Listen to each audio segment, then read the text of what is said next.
Hello, friends and families of Shepherd of the Valley. My name is Erin Swenson Hatsung. I am one of the children's ministry directors at Shepherd of the Valley, and I'm excited to be here with you for part 2 of our two-part series on the 5 love languages for children.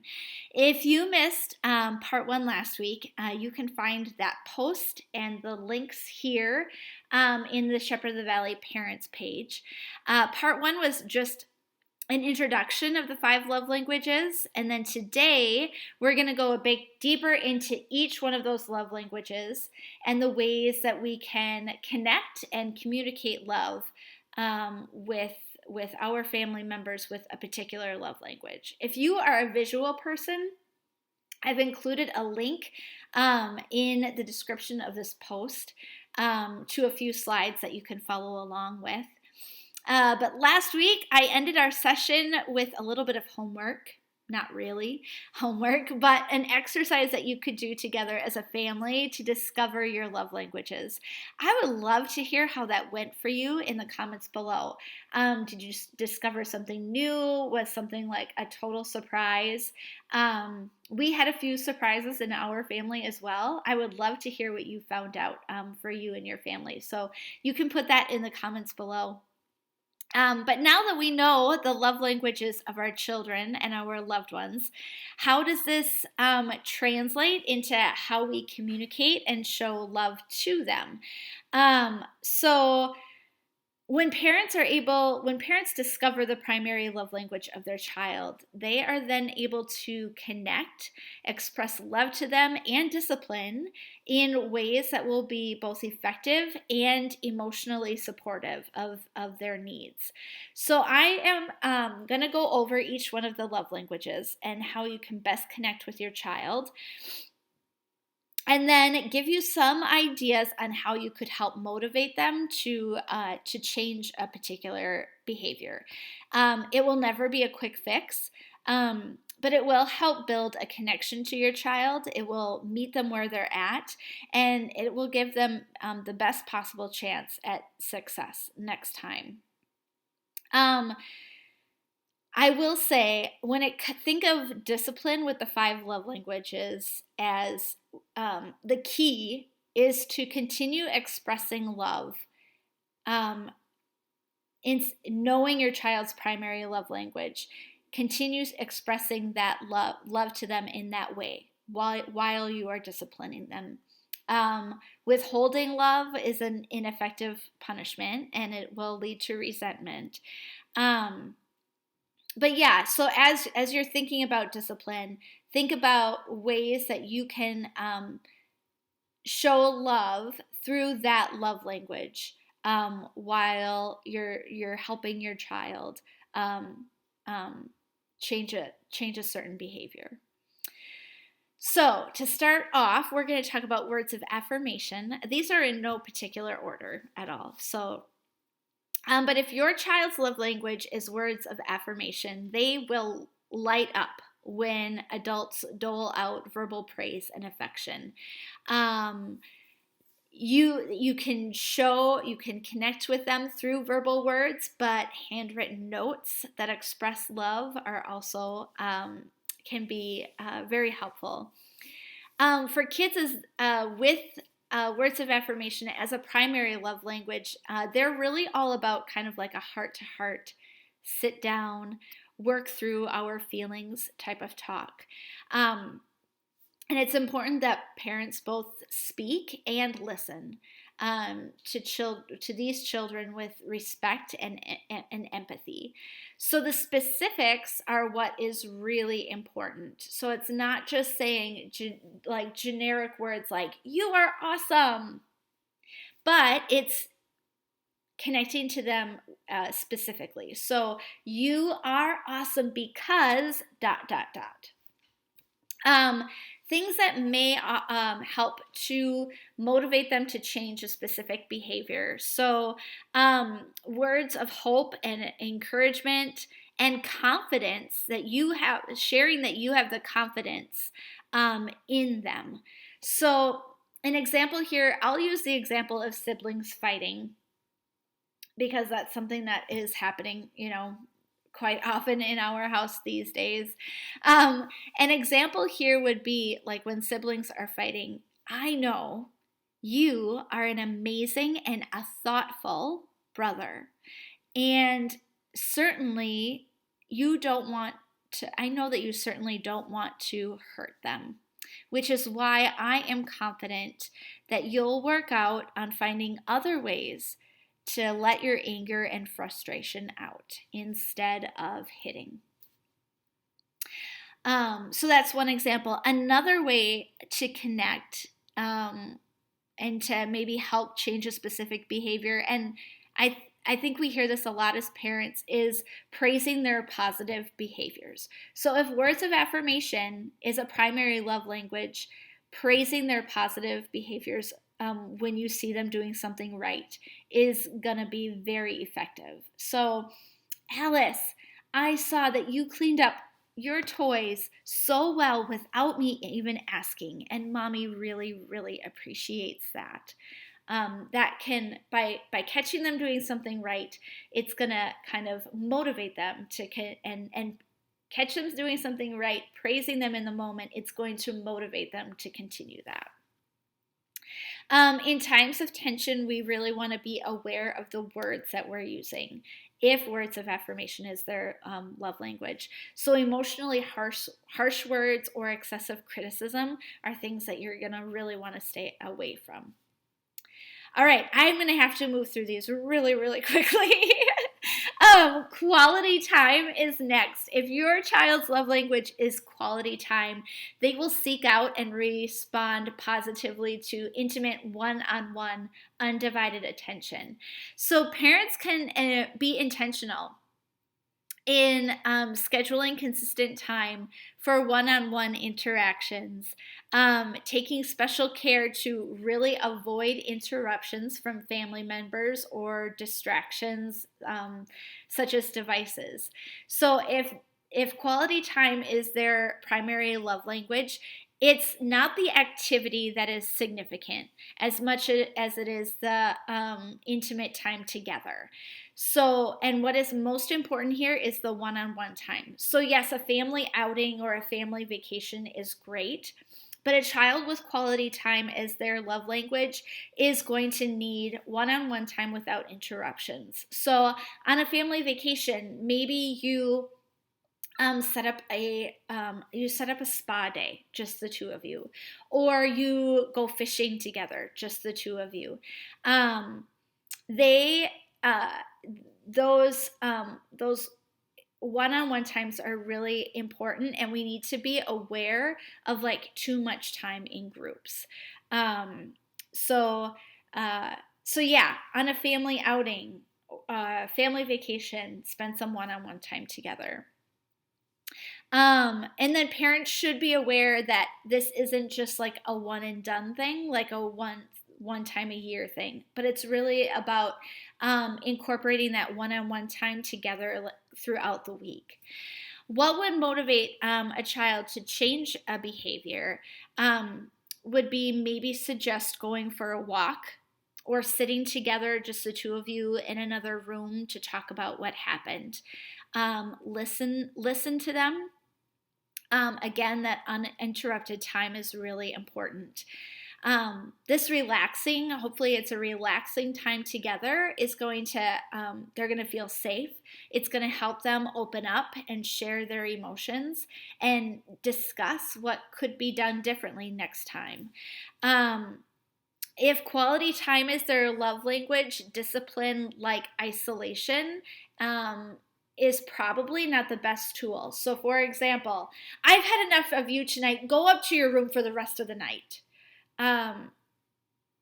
That probably is not going to be as effective. And in fact, it might make them feel less loved. Timeouts, certainly, for a short amount of time. And then go back and sit together, be together for a while to talk things out again, uninterrupted.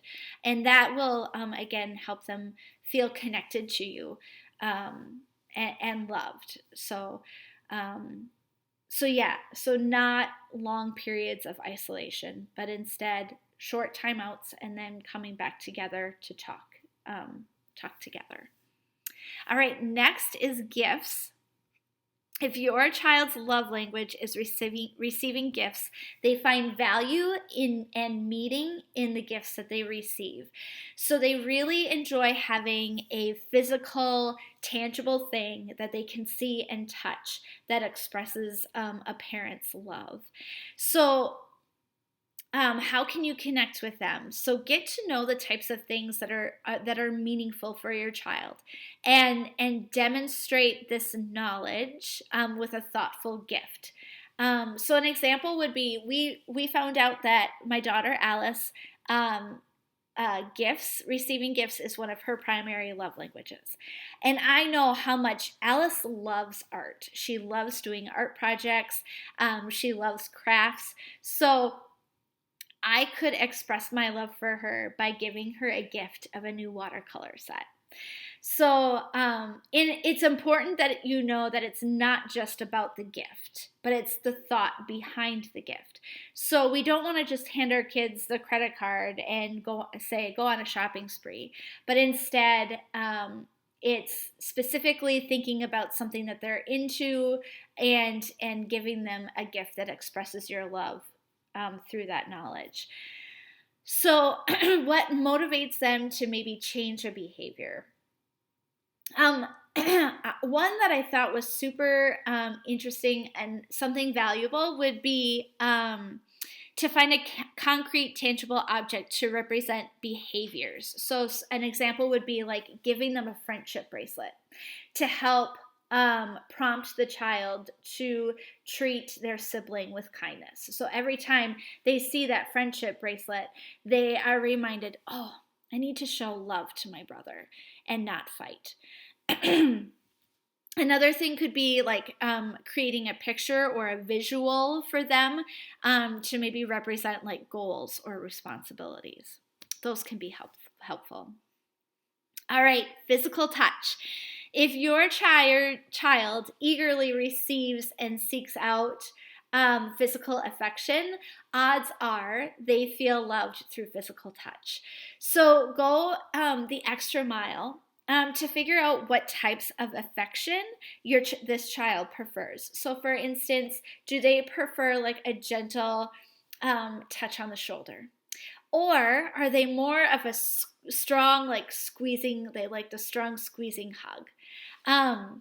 That's important to find out, like which do they prefer. And then find times throughout the day to incorporate physical touch into the routine, such as like a back scratch at bedtime or spontaneous kisses on the forehead while they're doing homework.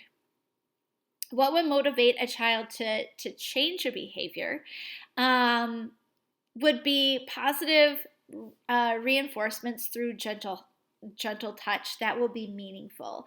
So after splitting up a fight, taking one child aside, if you know physical touch is their primary love language, holding them or putting your arms around them and talking together about what happened and how we could do things differently, that can be effective. Physical punishment or threats are something to stay away from if physical touch is a primary love language of your child. So next is acts of service. If your child takes special notice of when you go kind of above and beyond in meeting their needs, they likely receive validation from acts of service. So utilizing everyday opportunities to kind of step into their world and assess their current needs. So for example, I think about the kids' playroom constantly being a disaster and asking them to clean it up. Setting aside whatever you're doing in that moment to help them for a few minutes clean up the playroom is gonna like fill their love tank. They're gonna feel loved by that. Or with older or with well, no, not even older kids, but preparing their favorite snack for them when they're starving after soccer practice. What I think with older kids, I think about like their stress levels or their workloads at school. Um, Noticing that, noticing that, and offering to offering to do things like clean their room or doing some of their chores for them. Honey, I see that you're stressed out.